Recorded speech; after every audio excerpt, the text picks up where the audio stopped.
Pada kesempatan kali ini, Mbah mau cerita tentang kisah pendakian mengerikan di Gunung Asepan. Gunung ini sebenarnya jarang sekali didaki karena medannya yang sangat terjal. Juga rumor tentang kemistisannya yang bikin banyak orang takut untuk mendaki Gunung Asepan.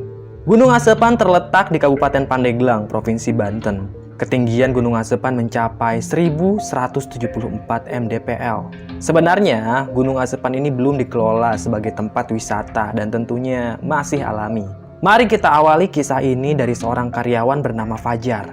Dia bekerja sebagai call center di salah satu perusahaan besar di Jakarta. Fajar sudah bekerja selama kurang lebih 3 tahun di perusahaan itu. Bagi Fajar, pekerjaan itu sangat membosankan. Setiap hari dia harus menerima lebih dari 100 komplain dari pelanggan. Dicaci dan dimarahi pelanggan itu sudah biasa bagi Fajar. Belum lagi bosnya yang galak membuat penderitaan Fajar semakin lengkap saja. Tapi, terlepas dari itu semua, Fajar tidak punya pilihan lain. Hanya itu pekerjaan yang bisa ia dapatkan. Sebenarnya, Fajar ini lulusan teknik mesin. Tapi setiap kali dia melamar pekerjaan yang sesuai dengan jurusannya, dia pasti ditolak. Dan posisi call center lah satu-satunya pekerjaan yang didapatkannya. Terpaksa, Fajar harus bertahan dengan pekerjaannya itu. Si Fajar adalah seorang rantauan dari Jawa Tengah. Setelah lulus kuliah, dia memutuskan untuk mengadu nasib di Jakarta. Nah, suatu hari dia mau ngambil cuti tahunannya untuk liburan. Memang, setiap tahun, Fajar selalu mengambil cutinya khusus untuk liburan. Dia pengen melepas kepanatannya di kantor. Namun tahun ini dia belum ada rencana mau liburan kemana. Sekitar jam 12 siang, di sela-sela istirahatnya, Fajar iseng buka HP. Awalnya dia cuma browsing aja di internet, tapi tiba-tiba di layar HP-nya itu muncul iklan OpenTrip. OpenTrip adalah jasa perjalanan ke suatu destinasi dengan paket yang telah ditentukan dan memiliki kuota peserta yang tidak terlalu banyak. Otomatis kalau Fajar ikut OpenTrip, maka dia akan bertemu dengan orang-orang asing. Fajar tersenyum saat melihat iklan di layar HP-nya. Dia pun mengklik iklan itu. Ada banyak sekali pilihan destinasi wisata pada halaman web itu. Fajar bingung karena semua destinasi yang ditawarkan sangat menarik. Dia pun memilih wisata ke Gunung Bromo. Namun, saat akan melakukan pembayaran, dia melihat ada destinasi pendakian ke Gunung Asepan. Fajar belum pernah mendengar gunung itu. Dia pun meng-cancel pesanan ke Gunung Bromo dan mengklik pendakian Gunung Asepan. Fajar melihat sudah ada 4 orang yang mendaftar untuk pendakian Gunung Asepan. Dia menutup halaman web OpenTrip dan mulai mencari informasi tentang Gunung Asepan. Informasi yang ia dapatkan cukup minim. Yang Fajar garis bawahi adalah gunung itu jarang sekali didaki dan pastinya sangat asri. Dengan cepat, Fajar membuka kembali website OpenTrip dan langsung memesan 1 tiket untuk pendakian Gunung Asepan. Kebetulan pendakiannya masih 2 minggu lagi, jadi Fajar bisa mengajukan cuti dari sekarang. Siang itu juga, selepas istirahat, Fajar langsung menghadap supervisornya untuk mengajukan cuti. Setelah itu, Fajar pun kembali ke meja kerjanya dan mengenakan headphone. Dia menekan tombol enter pada komputernya untuk menerima panggilan dari customer. "Selamat siang, dengan Fajar, ada yang dapat saya bantu?" ucap Fajar. "Tolong!" teriak seorang wanita dari seberang telepon. Lalu terdengarlah suara pukulan yang sangat keras dan telepon itu terputus. Fajar melepaskan headphone-nya. Napasnya ngos-ngosan. Keringat membasahi dahinya. Baru kali ini dia menerima telepon yang sangat mengerikan. Fajar melaporkannya pada supervisor. Namun, supervisor itu tidak mau ambil pusing dan menganggapnya sebagai telepon iseng. Singkat cerita, hari yang Fajar tunggu-tunggu pun tiba. Di kamar kosnya, dia mempersiapkan semua perlengkapan dari mulai jaket, tenda, kantong tidur, dan peralatan hiking lainnya. Titik kumpulnya di stasiun Tanah Abang, tepatnya jam 9 pagi. Untungnya, sebelum jam 9, Fajar sudah berada di stasiun Tanah Abang. Ia bertemu dengan Mas Goro, seorang pemandu wisata, dan 2 orang peserta lainnya bernama Arif dan Bakti. Masih ada 2 orang peserta lagi yang belum datang. Mas Goro sibuk menelepon 2 orang peserta itu. Ternyata mereka berdua kejebak macet. Mas Goro pun menutup teleponnya. Dia berkata ke para peserta yang sudah datang, "Udah dibawa semua peralatan yang saya infokan di grup?" tanya Mas Goro. "Sudah Mas," jawab para peserta. "Gue udah biasa kok naik gunung, jadi slow aja Mas," jawab Bakti. Dari penampilannya, Bakti ini memang tampak seperti anak pencinta alam. Rambutnya gondrong, ia mengenakan gelang dan jam tangan army. Tak lama kemudian, kedua peserta itu akhirnya datang. Ternyata mereka berdua adalah wanita yang cantik. Fajar sampai bengong melihat kecantikan kedua wanita itu. Umur mereka kisaran 24 tahunan. Kedua wanita itu menggendong tas carrier dan tampak sangat energik. Mereka memperkenalkan diri, namanya Intan dan Sekar. Sama seperti peserta lainnya, kedua wanita itu juga tidak saling kenal. Open trip memang ajang untuk mencari teman baru. Karena semua peserta sudah kumpul, Mas Goro pun menyuruh mereka untuk masuk ke dalam kereta. Perjalanan dari Tanah Abang ke Rangkas Bitung memakan waktu kurang lebih 2 jam. Sepanjang perjalanan, para peserta saling berkenalan. Mereka semua ramah kecuali Mas Goro dan Bakti. Kedua lelaki itu memang bersikap dingin. "Mas, nanti dari stasiun Rangkas Bitung kita naik apa ya?" tanya Fajar. "Oh, nanti kita naik mobil charteran langsung menuju Jiput," jawab Mas Goro. Tubuh Mas Goro terbilang tinggi besar seperti tentara. Dari penampilannya itu, sudah bisa ditebak kalau dia memang ahli dalam mendaki gunung. Mereka pun akhirnya tiba di stasiun Rangkas Bitung. Sudah ada mobil charteran yang menunggu mereka di parkiran. Mas Goro dan para peserta masuk ke dalam mobil itu. Sayangnya mereka harus sempit-sempitan di dalam mobilnya. "Lain kali sewa mobil jeep aja mas," kata Bakti dengan wajah kesal. Mas Goro tidak menanggapi, dia hanya menatap Bakti dari spion pengemudi. Mobil yang mereka tumpangi perlahan berjalan menuju Jiput. Obrolan ringan kembali terjadi sepanjang perjalanan menuju Jiput. Ternyata Intan adalah seorang pegawai bank, Sekar penjaga toko buku, sedangkan Arif seorang IT di perusahaan ternama. Dan Bakti adalah seorang pengangguran. "Gua nganggur," kata Bakti saat teman-teman barunya menanyakan perihal pekerjaannya. Setelah mendengar jawaban Bakti yang terkesan dingin, tak ada seorang pun yang berani bertanya lagi pada Bakti. Sepanjang perjalanan, para peserta sempat ketiduran di mobil, hingga akhirnya sampailah mereka di Jiput, tepatnya di Desa Sikulan. Desa itu menjadi jalur masuk ke Gunung Asepan. Sebelum masuk jalur pendakian, mereka diberi arahan dulu oleh Abah Maad. Dia tetua di desa itu. Dia paham betul soal Gunung Asepan dan larangan-larangannya. Kata Abah Maad kayak gini, "Ingat, hati-hati di gunung ini. Pikiran kalian harus bersih. Tidak boleh berbuat mesum. Dan kalian tidak boleh makan langsung dari panci atau alat masak lainnya. Harus pakai piring atau daun. Dan yang paling penting, jangan coba-coba memetik tanaman langka kantong semar, karena itu sangat berbahaya." Begitu kata Abah Maad. Mas Goro dan para peserta lainnya mengangguk. Sekitar jam 3 sore, pendakian pun dimulai. Mas Goro berjalan paling depan, sedangkan Bakti paling belakang. Akan ada 4 pos yang harus mereka lalui untuk sampai ke puncak. Tak lama kemudian, kaki Intan terpeleset. Fajar pun buru-buru membantunya. "Hati-hati, jalannya licin," kata Fajar sambil tersenyum. "Terima kasih," jawab Intan. Perjalanan pun dilanjutkan. Jalan setapak semakin tertutup semak belukar. Mas Goro harus menebas semak itu untuk membuka jalan. "Tunggu," ucap Bakti. Tiba-tiba dia menghentikan langkahnya. "Ada apa?" tanya Mas Goro. "Kalian dengar gak sih? Dari tadi di belakang kita tuh kayak ada yang ngikutin." "Gua ngedenger langkah kaki di belakang," kata Bakti. 4 peserta lainnya saling tatap. "Gua nggak ngedenger apa-apa tuh," jawab Fajar. "Jangan melamun. Kebanyakan orang hilang di gunung ini karena melamun," kata Mas Goro. Seketika saja para peserta merinding kecuali Bakti. Si Bakti emang nggak percaya sama hal-hal gaib. "Halah, gua udah biasa naik gunung. Gua nggak percaya sama yang gituan, tahayul," kata Bakti dengan ketus. Seketika saja Mas Goro tersentak. Dia menoleh pada Bakti. "Hati-hati kalau bicara. Gua cuma memandu kalian untuk sampai ke puncak. Tapi kalau ada hal buruk terjadi sama kalian karena ulah kalian sendiri, gua nggak tanggung jawab," ucap Mas Goro. Intan dan Sekar mulai deg-degan. Arif memberitahu Bakti agar tenang dan jangan arogan. Tapi Bakti memang keras kepala. Perjalanan pun kembali dilanjutkan. Bakti berjalan sambil bersiul di belakang. Intan seketika saja memberhentikan langkahnya. "Bakti, jangan bersiul. Kata orang tua zaman dulu, bersiul bisa mendatangkan setan," ucap Intan. "Mendingan cari aman aja Bakti, jangan bersiul. Pokoknya kita harus hati-hati," kata Fajar. "Halah, kalian semua kebanyakan nonton film horor." Lagi-lagi Bakti tidak memedulikan saran teman-temannya itu. Semakin lama, suasana pegunungan itu semakin berkabut. Mas Goro dan para pesertanya harus menyalakan senter agar pandangan mereka tidak kabur. Tak lama kemudian, Mas Goro memberhentikan langkahnya. "Ada apa mas?" tanya Fajar. Mas Goro mengendus-enduskan hidungnya. Terciumlah bau melati yang sangat menyengat. Dia pun balik badan dan menatap para peserta. "Bakti, apa yang udah lu lakuin?" bentak Mas Goro. Kali ini dia benar-benar marah. "Gua nggak ngapa-ngapain, emang kenapa mas?" tanya Bakti. Mas Goro enggan memberitahu apa yang sedang terjadi. Yang jelas, bau melati adalah petanda buruk. "Bohong lu!"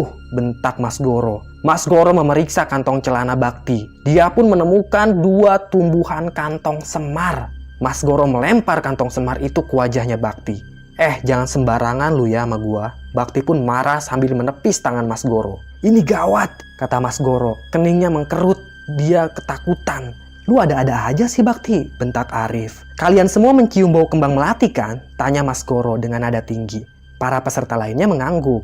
"Kita sudah membuat penghuni gunung ini marah. Habislah riwayat kita. Kalau tahu kayak gini, gua nggak mau bawa kalian ke gunung," kata Mas Goro. Dia sangat marah. Sementara itu, Bakti masih menampakkan wajah tak bersalah. "Gua sengaja cabut tuh kantong semar buat buktiin ke kalian kalau makhluk halus itu nggak ada. Kalian mau aja dibodohi sama mitos.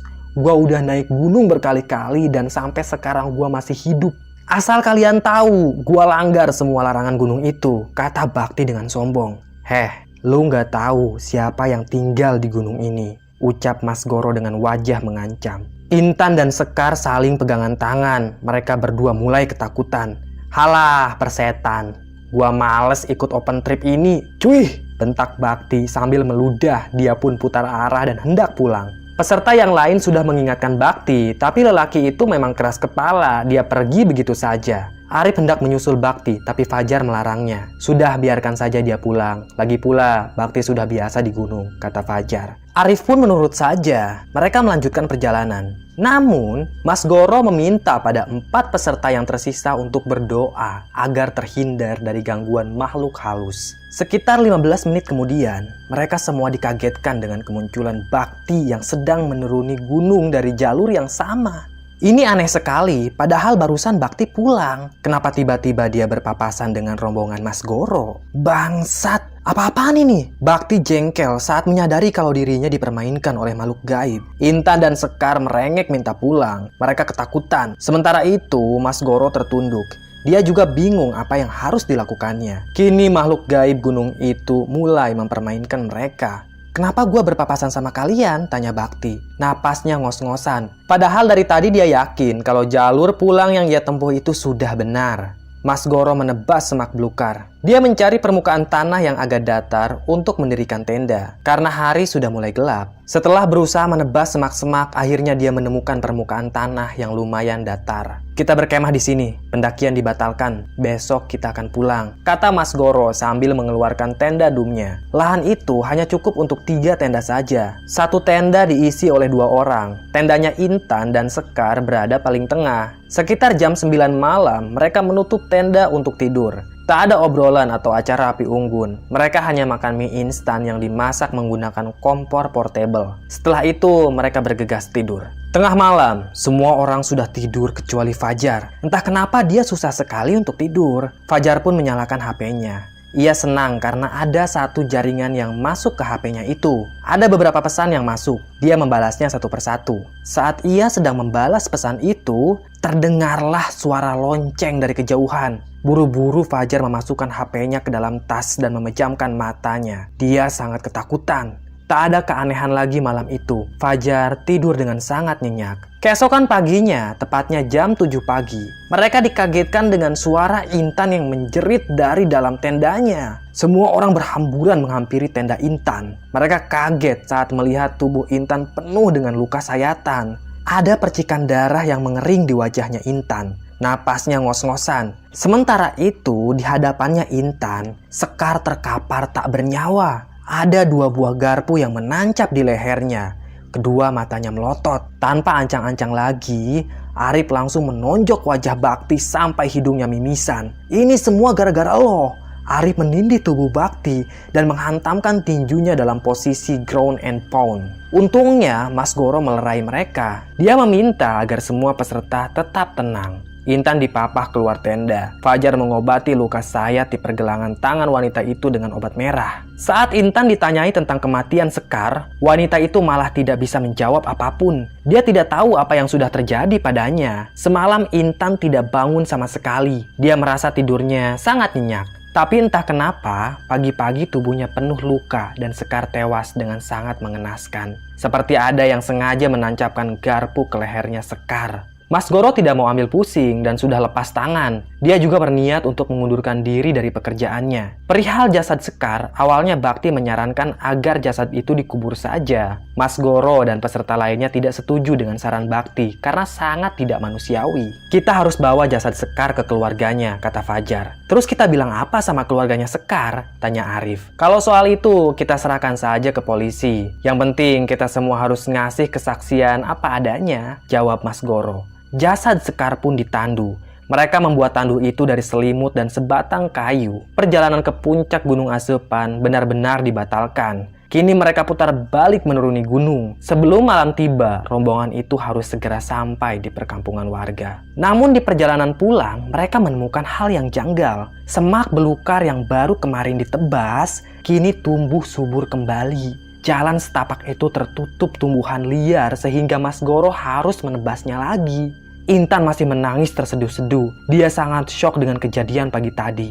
Fajar dan Arif lah yang menandu jasad Sekar. Sesekali mereka berdua sempoyongan karena jalan yang mereka lalui itu terjal.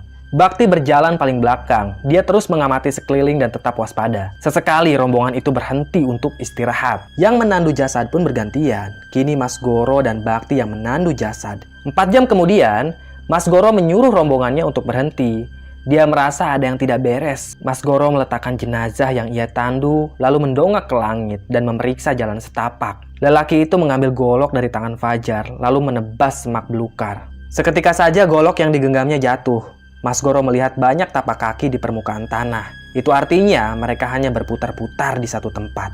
Mas Goro berlutut, wajahnya sangat ketakutan. Bakti dan Arif melihat tapak kaki itu. Mereka berdua langsung kesal. Bakti berteriak dengan sangat kencang. "Keluar kalian! Mau kalian apa?" teriak Bakti. Mas Goro menyuruhnya untuk diam. Saat itu juga, lonceng kembali terdengar dari kejauhan. "Siapa itu yang menabuh lonceng?" tanya Fajar. Mas Goro tidak menjawab pertanyaan Fajar dan malah melanjutkan perjalanan. Namun sayangnya, sampai malam tiba, mereka terus berputar-putar di satu tempat. Lalu, Mas Goro memutuskan untuk kembali mendirikan tenda. Jasad Sekar dibiarkan terbaring di luar tenda, tubuhnya ditutupi selimut. Intan tidak berani tidur sendirian. Dia tidur bersama Arif dan Fajar. Sementara Mas Goro satu tenda dengan Bakti. Setelah makan mie instan, mereka pun bergegas tidur. Malam pun tiba. Fajar terbangun. Dia mendengar ada bunyi yang gerasak-gerusuk di tendanya Mas Goro. Fajar juga mendengar suara lelaki yang mengerang kesakitan. Buru-buru ia keluar dari tendanya. Kebetulan sleting tendanya Mas Goro terbuka sedikit, jadi Fajar bisa mengintipnya. Fajar menyorotkan senter ke dalam tenda itu, dan seketika saja ia kaget dengan apa yang dilihatnya. Di dalam tenda itu, Mas Goro dan Bakti saling cekik. Golok menancap di bahunya Bakti. Wajah mereka berdua pucat seperti mayat. Kedua bola matanya hitam semua. Fajar sampai terjungkal ke belakang saat melihat wajah mereka berdua yang sangat mengerikan. Ia pun meringsut mundur. Cahaya senternya masih menyinari tenda Mas Goro. Dari luar tenda itu, bayangan tubuh Mas Goro dan Bakti tampak sangat jelas. Mas Goro mencabut goloknya yang tertancap di bahunya Bakti, lalu ia menikam dadanya Bakti berkali-kali. Darah muncrat membasahi tenda. Fajar lari ke tendanya, lalu membangunkan Intan dan Arif. Mereka bertiga perlahan menghampiri tenda Mas Goro. Pelan-pelan, Fajar membuka sleting tenda itu. Tampak Mas Goro sedang tertidur pulas dengan wajahnya bersimbah darah. Sementara Bakti sudah tewas, ada golok yang tertancap di dadanya. Melihat kejadian itu, Intan berteriak dan menangis ketakutan. Arif dan Fajar masih melongo. Kejadian itu benar-benar tidak masuk akal. Padahal jelas-jelas Fajar tadi melihat Mas Goro sedang membunuh si Bakti. Perlahan Arif masuk ke dalam tendanya Mas Goro. Dia mengguncangkan tubuh lelaki itu. Tapi Mas Goro tidak mau bangun. Dia masih tidur dengan sangat pulas. Arif pun menoleh pada Fajar. "Dia nggak mau bangun," kata Arif. Saat itu juga, tanpa diduga-duga, Mas Goro bangun. Wajahnya masih pucat, bola matanya hitam, dan dengan cepat ia mencabut golok yang menancap di dadanya Bakti. Kemudian Mas Goro menikam punggung Arif berkali-kali hingga lelaki itu tewas. Fajar berteriak, dia menarik lengan Intan. Mereka berdua lari begitu saja menjauh dari perkemahan. Fajar hanya membawa sebuah senter, sementara tas dan peralatan lainnya tertinggal di tenda. Mereka berdua keluar dari jalur pendakian dan menerobos semak-semak. Yang terpenting bagi Fajar sekarang adalah menjauh dari Mas Goro yang sedang kerasukan setan. Fajar dan Intan mulai kelelahan. Mereka pun berhenti. Intan meringis. Kedua kakinya berdarah tergores semak belukar yang tajam. Tak lama kemudian, dari kejauhan terdengar suara Mas Goro yang meraung-raung. Suara itu semakin mendekat. Fajar menarik kembali lengan Intan dan mengajaknya lari. Mereka sudah kehilangan arah. Tak lama kemudian, terdengarlah suara lonceng. Kini suaranya terdengar sangat dekat. Lonceng itu terus berbunyi. Fajar dan Intan mengikuti sumber suara lonceng tersebut. Siapa tahu memang ada orang yang bisa mereka temui untuk dimintai tolong. Saat mereka berdua berusaha untuk mendatangi sumber suara itu, dari dalam semak-semak muncullah Mas Goro.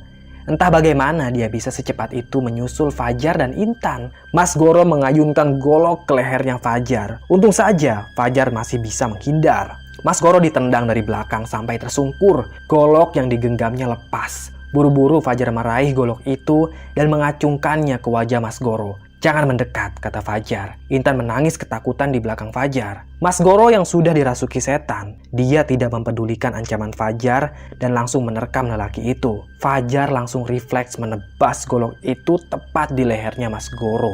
Darah muncrat. Mas Goro pun berlutut. Tubuhnya lemas, dia pun tewas seketika. Tangan Fajar bergetar. Dia melongo saat melihat Mas Goro tewas. Tanpa pikir panjang lagi, dia meraih lengan Intan kemudian lari menghampiri sumber suara lonceng yang masih berbunyi. Beberapa saat kemudian, akhirnya mereka menemukan sumber suara lonceng itu. Ternyata yang membunyikan lonceng tersebut adalah seorang kakek-kakek. Ia memukul lonceng besar yang digantung pada dahan pohon. Fajar senang sekali saat melihat ada warga yang tinggal di gunung ini. Mereka berdua menghampiri kakek tua itu untuk meminta tolong. Namun anehnya, si kakek diam saja. Dia malah terus memukul lonceng tersebut. Fajar memegang lengan si kakek. Lengan itu terasa sangat dingin dan kaku seperti orang mati. Si kakek pun menoleh pada Fajar. Tatap wajahnya datar. "Kalau kalian mau selamat, naiklah ke puncak. Di sana ada makam keramat. Berziarah dan minta maaflah," ucap si kakek. "Tolong tunjukkan kami jalan menuju puncak, kek," ucap Fajar. Si kakek menunjuk ke barat. Ternyata tak jauh dari sana ada jalan setapak. Fajar dan Intan langsung pamit. Mereka naik ke puncak Gunung Asepan dengan hanya berbekal senter. Sialnya, di tengah-tengah perjalanan, Intan malah kesurupan. Dia menerkam Fajar hingga terjungkal. Kedua mata Intan hitam semua. Dia berusaha mencekik lehernya Fajar. Untung saja lelaki itu masih bisa bertahan. Tangan kanan Intan berhasil meraih sebuah kayu yang ujungnya lancip. Kayu itu dihujamkan ke wajahnya Fajar, tapi tidak kena. Fajar berhasil menghindar. "Intan, sadar Intan," bentak Fajar. Intan masih berusaha untuk membunuh Fajar. Dia mengangkat kembali kayu lancip itu lalu mengarahkannya ke leher Fajar. Dan sebelum kayu tersebut berhasil dihujamkan, Fajar menendang tubuh Intan sampai terpental jauh. Tubuh wanita itu menabrak batang pohon. Dia pun pingsan begitu saja. Fajar tidak mau ambil risiko. Dia mengikat kedua kaki Intan dengan gesper. Tangan Intan juga diikat dengan tali yang Fajar cabut dari jaketnya. Fajar menyorotkan senter. Dan entah bagaimana, ternyata puncak Gunung Asepan itu memang sudah dekat. Dengan sisa tenaga yang ada, Fajar membopong tubuh Intan dan membawanya ke puncak.